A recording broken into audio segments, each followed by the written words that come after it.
Yes, it came from outer space to fill the world with terror, to bring you unforgettable suspense. What was it? Where did it come from?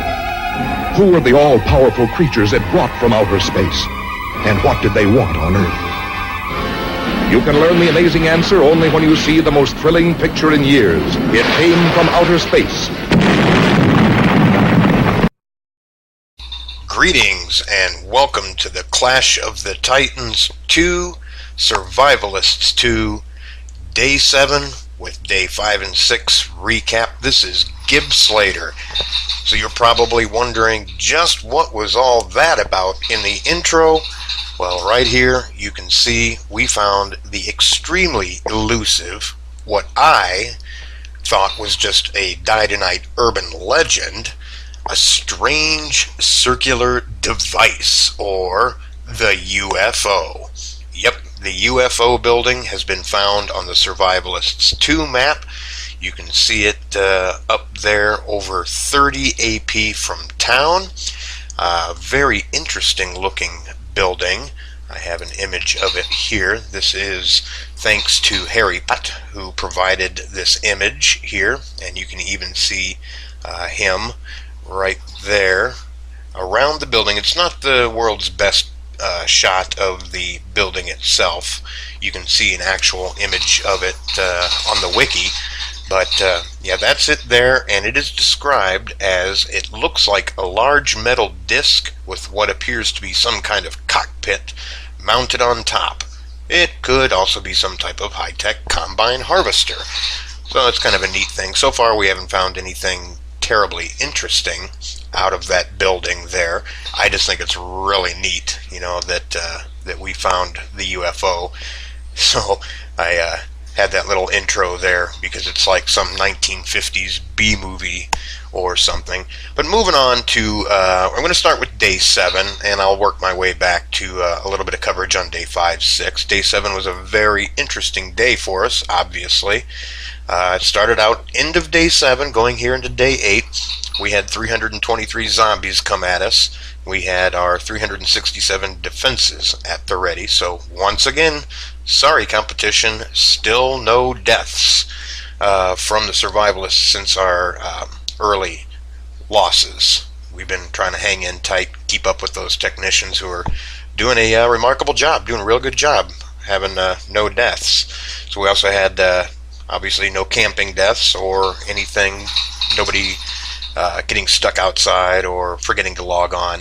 So Day 7 was a success in that way as well. While I was out and about during my day, I came across a dusty old book, and this is what it said when I opened it up. I opened it up after being reassured that we should be getting all of our regular distinctions at the end of the clash, so this will count towards my role-playing texts. It's been a little while since I found one, but I've got a pretty decent amount of them now, and that one just adds to the list there. I didn't find it, but we found an uncommon blueprint on the ground, and by the time I got back home, I was carrying it with me, and I opened it up, and it was exactly, at least at that time, what we were really hoping it to be: the butcher. We have got a decent number of animals on the map as well as in the bank. Food is just really not going to be a problem for us. We also have a couple of other buildings, the veggie plot that's giving us daily food, and we have a level 4 kitchen that's cranking out 7 AP food. Food is just not going to be a problem for us at all. This butcher really helped there. This is a shot of dusk dawn, pretty close to the end of Day 7, so you can kind of get an idea of some of the activities that we'd been doing. Up in our northwest corner, where our ruin is placed right in the furthest corner, 26 AP from town, we have been hitting it daily, sending crews up there to search those rooms. Here at the end of the Day 7, we're pretty much done depleting it of its uncommons. So that's why we opened up the uncommons and how I got the butcher. We're planning on hitting it early on again, Day 8, and probably opening up our rares and very rares blueprints then. As you can see right here at the moment, Averus is up there doing his run right now, and waiting in the wings down below is Mr. Icy, who's going to be making his run before the end of day 7, and then getting themselves safely somewhere. The big focus, as you can see, has been the northeast missions up here, trying to discover more buildings, looking for architects' chests, and we discovered some buildings, and that is, of course, when we found the strange circular device as well. Over here we have an abandoned well, and I don't think we found yet any additional architects' chests, and there's a lot of talk going on that, you know, we're pretty much dealing with small map rules here, and possibly there's not as many architects' chests as there would be on a distant region map, and we're probably dealing with small map rules. But you know, we're keeping our hopes up that we might still trip across something yet, and no luck so far, but you know, we're going to try again day 8. So we've got some campers going on so we can keep our missions going.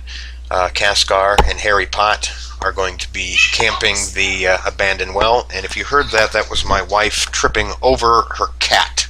Sorry about that. Over here at the strange circular device, Elgin and Kenneth get the honors of being some of the very few people in the entire English game, at least, to perhaps camp the UFO. Very nice honor for them there. We also are going to be finally taking care of these 2 buildings down here to produce some more blueprints for us. Jadzi is taking care of the abandoned construction site for us. And over here, Cupa, that's how I call him, Cupa 88 is taking care of the looted supermarket, camping day 7 there. What else? We've got some buildings that we've been working on to get our defenses up. This is what we're looking at so far at the end of day 7. We have got the vegetable plot, like I'd mentioned. We built the Santa Flow Macerator, which was a really nice 50 defense. We got the hydraulic network up, and some new ones. I think we recently did the pump over day 5 or day 6. We have our water purifier. We've got fertilizer, which really adds to the yield of the vegetable plot. Again, food's not going to be a problem for us. The grape boom was kind of interesting because we were down to the last few minutes, and we had our scavengers coming back in at the last minute, pouring their AP into building, and it was getting down to the wire, literally probably less than 2 minutes, and we really wanted to get our grape boom up before day 8 kicked in, and we were successful. Probably like 1 minute left. We finished the grape boom. Someone took some coffee, I think, to finish it. I'm going to do just a real quick just mention of day 5 and 6. Really, they were just kind of build days. We had a spike for day 6, so we pretty much told everybody to stay inside, wait for instructions, wait for the build order. A couple of people that needed to do some specific missions went out, but primarily they were build days. That's one of the reasons why I didn't make videos for them. The other is, as I mentioned on the World Forums, Mondays and Tuesdays are my long days at work, and I just don't have the time to prepare a proper video for you. So day 5 and 6, just getting our defenses up and kind of general build days to get over our very first fairly major spike. That was day 7 right there. We are now into day 8, and I do anticipate having a specific day 8 video for you. Thanks again for listening. This is Gib Slater, and please don't die tonight.